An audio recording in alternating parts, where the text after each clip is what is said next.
much all of this comes from a recent report that the ILO has published called as the World Employment and Social Outlook 2021, the role of digital labor platforms in transforming the world of work. As very rightly mentioned by almost all the speakers, I think it's the innovations in digital technologies and the ability to quickly and cheaply exchange large amounts of data and information between individuals, businesses, and devices, which has actually laid the foundation and the rise of digital economy.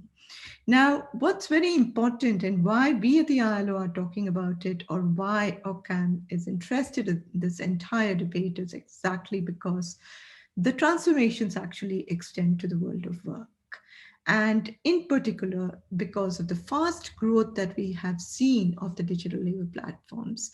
Actually, the report goes about saying that digital labor platforms, even within a very narrow definition, has actually increased by fivefold over the past decade. And since the outbreak of COVID-19 pandemic in March 2020, the increase in remote working arrangements have further actually reinforced the growth and the impact of the digital economy on the labor markets, and it has affected workers uh, very badly in some areas, and I think that's why it has got a lot of attention. So what we do in our report is basically we focus on these digital labor platforms, which are increasingly shaping and transforming the world of work, and we focus on platform business model, what the model means in terms of its implication for labor, and what have been the kind of regulatory mechanisms that have been put in place to address some of these challenges. And I'll just touch upon these 3 points in my intervention. So the first thing I'd like to say is that there has been quite a bit of debate over the past decade about how these platforms are kind of a silver bullet for actually addressing poverty and inequality issues, especially in developing countries, especially in African economies, as they provide workers with access to global labor markets. And it's providing opportunity to all, whether it's women, young workers, migrants, disabled workers, or even those who are non-specialized. Now, this is the kind of hope that it is actually generated. And there are some evidences coming out from our own work and from other work, whether it be in Kenya, Ghana, Morocco, Latin American countries, or the Asian countries, that they do to an extent improve the future earnings of the workers, and they are able to actually help certain small businesses to actually grow over a period of time. Now, there are also huge benefits that we have seen based on our own work for businesses. Like the businesses have been able to actually access talent globally at a very cheap cost, and they're able to improve productivity in the process. And for many location-based platforms, whether you're talking about delivery or e-commerce kind of thing, businesses are able to access wider markets, have a broader customer base and labor supply, and improve the revenues and productivity. In the process, you also find small businesses actually being able to use a lot of these e-commerce platforms to sell their goods and services and reach markets which were beyond their own local area. So there is some sort of a discussion around how it can support economic inclusion, and it broadens access and breaks down barriers to information. Now, as a result of these positive and potential benefits that one sees from these platforms, governments, especially in developing countries, have been investing in building the necessary digital infrastructure to also, in a sense, reduce the digital divide and to foster development and to provide income and employment opportunities.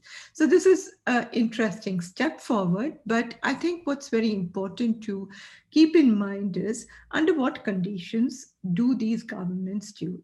The basic issue in most developing economies and less developed economies today, especially in the global south, is the unemployment problem.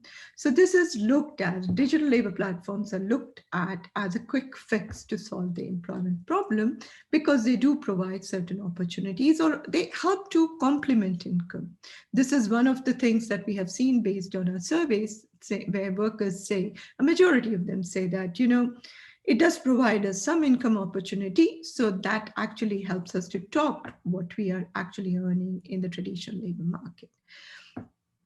However, what we have seen in our report doing our work is also that there's a digital divide that exists, both in terms of investments and also in terms of the way wealth is generated.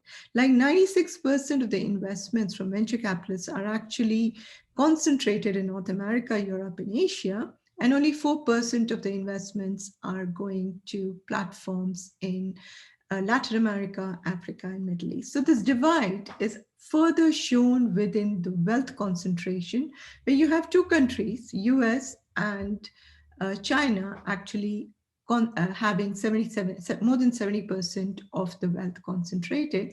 And again, when you start looking at the companies, you find it's only in a few companies, which has issues with regard to whether this would exacerbate the further digital divide that exists.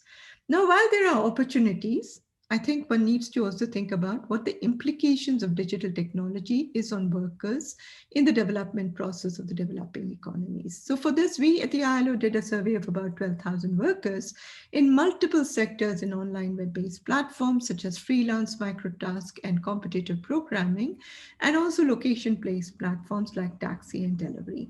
And one of the things that we do find is the fact that the platform business model, the way the platforms organize businesses, has huge implications on the workers. The first thing is with regard to the algorithmic management practices which are adopted, which is very different from what is there in the traditional labor market.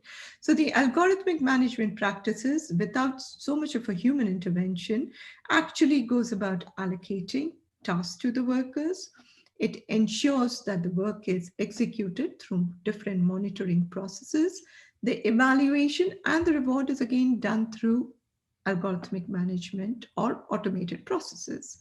Now that has huge implications on workers' earnings, workers' access to work, and all of this is within the context where the platform has its own terms of service agreement, which clearly says that you are other than that of a worker or an employee. So your employment relationship is unclear.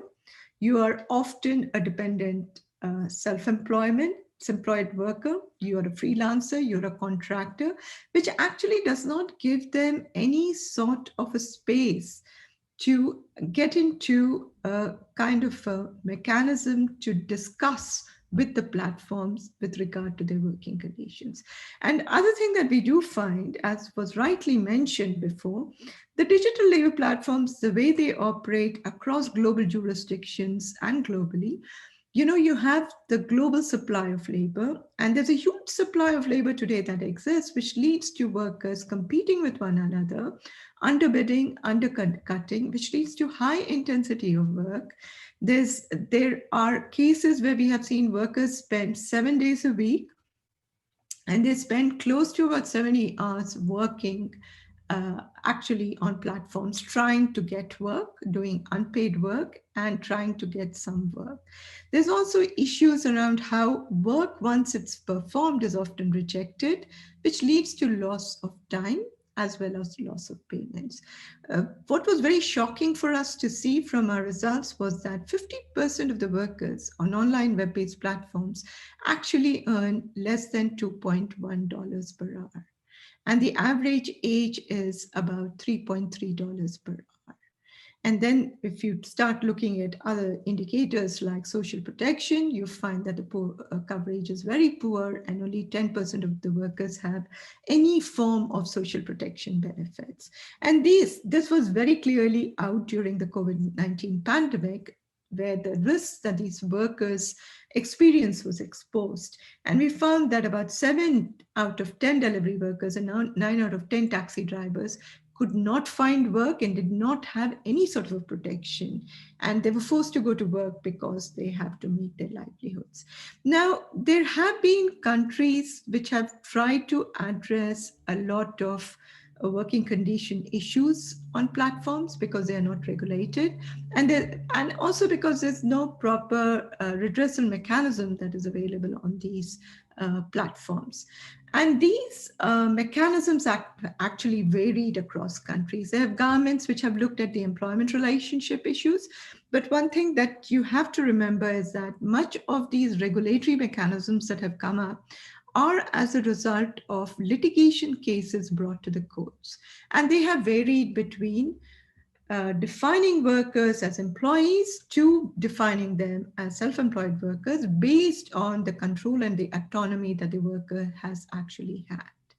And there have been countries which have tried to address issues around occupational safety and health. Some of them have looked at data. So the entire regulatory mechanisms that have been put in place have been very varied, which leads to a sort of a regulatory uncertainty in the application of, what is the kind of standard that you are going to put in forth. So I'm actually very happy to see that the European Commission is actually looking at this issue, and the legislative response towards the end of this year would be a very important instrument for us to move forward. Now, we at the ILO, what we are trying to do is we are trying to have a tripartite meeting next year as an expert meeting to basically discuss these issues by end of 2022. And one of the recommendations that we do in our report is saying that given the diverse regulatory responses that we have at the country level, it's not enough and adequate because platforms operate globally and across multiple jurisdictions. So we call for a very need for a coherent, consistent, and coordinated international effort through an international policy dialogue, where irrespective of what your worker status is, universal labor standards should be applicable to all. There was an intervention earlier saying that, we need institutions. Exactly. We need regulatory institutions in place so that these kinds of businesses can come and grow, at the same time protect the working conditions of the workers. And what we do in the report is go about providing about 15 recommendations ranging from employment relationship to data protection and social protection to having proper judicial mechanism in case there's redressal to be addressed. And we also touch upon certain other areas which are not necessarily within the labor law. That is that of algorithmic management and taxation. Algorithmic management has become a very important instrument in the new platform business model, and that needs to be handled. The last point that I would like to make is with regard to the kind of work workers do. And I think this is very important. I think we often think about work as some work being available, but I think it's time that we start looking not just at the quality of work in terms of income and working conditions and social protection, but also what is the content of work that is done on these platforms. And if you really look at some of the microtask platforms, the content is very mind-numbing, low-end, and repetitive. And you find that a majority of the workers, this is in some countries, about 80% of the workers are actually highly educated. And that begs the question with regard to how are we utilizing the skills of the workers compared to what they're doing. Let me give you sort of an example by what I mean. So, there's a lot of work on content access, image annotation, or content moderation that is done. What is it? Like, today when you look at the internet, you do not see any pornographic images or war images or hate speeches.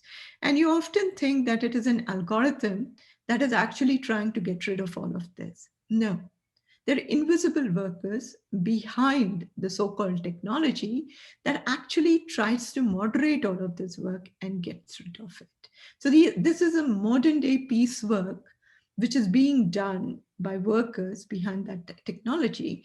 And what is very sad is that many of these workers who are doing are actually computer scientists and IT workers. The fact that the reason why they do it is also because the traditional labor market is not able to provide you employment opportunities. So workers are forced to do whatever is there. So, this entire outsourcing of work that we see through digital labor platforms, it does help companies. You can reduce cost, you can improve efficiency, you can improve productivity, but it is being done at the cost of an invisible workforce, which is very highly educated and who work under these precarious working conditions. And most of them are with STEM a STEM education.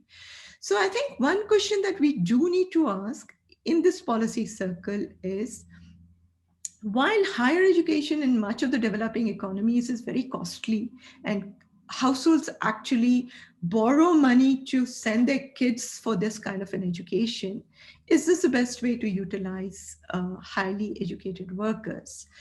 And does it really provide the kind of better incomes or regular work that we expect higher education to get in? The second question we need to ask is, how do these tasks actually help society, societal development, economic development, or add value to the society? It does help companies to promote its products and to get profits, but what's the inherent value within a society? And I think this sort of a development trajectory needs to be cushioned, because what you're doing is you're pushing highly educated and skilled workers in these countries to pursue to work under these precarious informal conditions, which also doesn't help them with regard to the content of work. So, what is the policy angle with regard to it? So, finally, I would like to raise this point saying that from a development point of view, the important questions relate to how can we